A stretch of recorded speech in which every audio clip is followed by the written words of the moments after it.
Hi, Matt McAleer, Director of Equity Strategies, May 12th. With the Moose is going to discuss the inflation numbers this week. That was the headline in fixed income.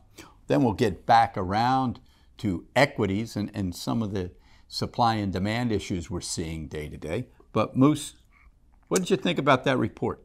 Good numbers. You wouldn't say great numbers, but good numbers. So for example, the headline CPI number was 0.4 for the month. The expectation was 0.4. The core number, which we know the Fed concentrates on, was 0.2. They were expecting 0.3. So net, a little bit of decline. The PPI numbers were even lower than that. So the net of it all is inflation continues to move down. We know that it is not at the 2% level that the Fed wants. So for example, now the year-over-year run rate on headline inflation is at 4.9, but the trend is down. And this week, without a lot of noise from the banks and the like, you had a fairly docile bond market with the 5-year bond at about a 345 and the 10-year bond at around a 344 or something like that. Basically up 3 or 4 ticks for the week. But the important part is last week, when we saw 50 basis points move high to low in bonds because of the volatility involved with the banks.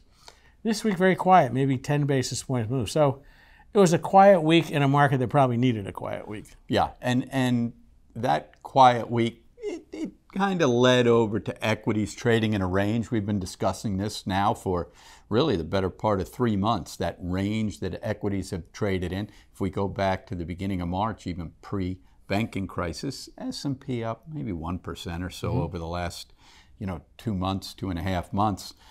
Within the market, though, there is movement. There's a real tug-of-war going on. NASDAQ's hanging in there just fine, making year-to-date highs. Keep in mind, coming off that 32% drawdown last month. S&P, solid. If you had told me the banks would be as weak as they are, specifically the regional banks, but listen, you can't gloss over some recent weakness in the large cap banks. JP Morgan, which is a holding in one of our strategies, we sold some just 2.5 weeks ago up at 144. It's trading 133 today. So you're getting some bleed. You're getting some bleed, though.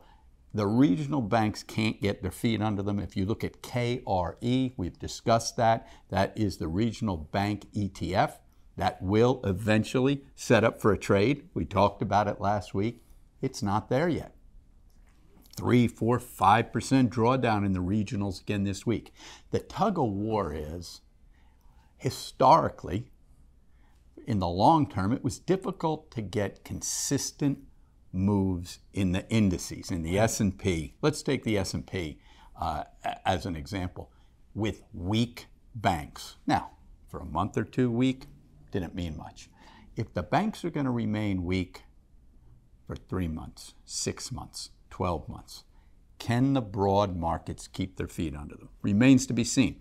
If you had asked me 2 months ago, if the regional banks were down 25%, what would the broad markets do? I'd probably say off 4 or 5%. Right. Yet they're flat to up on the growth side, flat in the S&P. So the markets continue to trade on multiple inputs, not 5, not 10, more. Markets are the trading daily is the result of millions of opinions.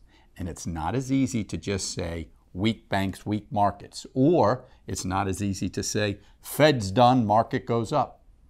Don't fall into that trap. What happens if the Fed's done and the market is already priced in the Fed being done? Right, exactly. But as it applies to the banks, also think about it a little like this. We've talked about the negative yield curve for how many months now, right? Difference between 2-year and 10-year bonds that reached, an extreme peak of like negative 110 basis points. Tell everyone where we're at now in that curve. And now you're down around 50 to 60 in there. So you've reversed. So you said earlier the 10-year is at a 345. The 2-year is at? The 2-year is at basically a 4. So you are down significantly. The bigger story is the more you start to flatten that curve, become less negative, and you eventually become positive, particularly, we think if the Fed does pause, the longer they pause, the shorter the time period to when they actually do start to cut. And when you start to cut, whenever that is, you know that if you start to move towards a positive yield curve, we know that's always good for banks because they can suddenly start to borrow shorter and lend longer, and they can make money. But the flip side that people don't think about is that lower interest rates, and remember, before the bank crisis hit, you were at a 4% 10-year bond yield, you're now around a 3.45. That has increased the value of the bank holdings, which we know are underwater, and are still underwater, but they're less underwater than they were. Right. So to the extent that the problem is a little self-curing, that's been happening. Good. Keep in mind, no change in our equity strategies. We do have a cash buffer. I'm of the opinion that drawdowns can be bought in the equity market. Now, that's subject to change next week, perhaps. Absolutely. But anyway, we'll see what next week brings. Enjoy the weekend. We'll see you next week.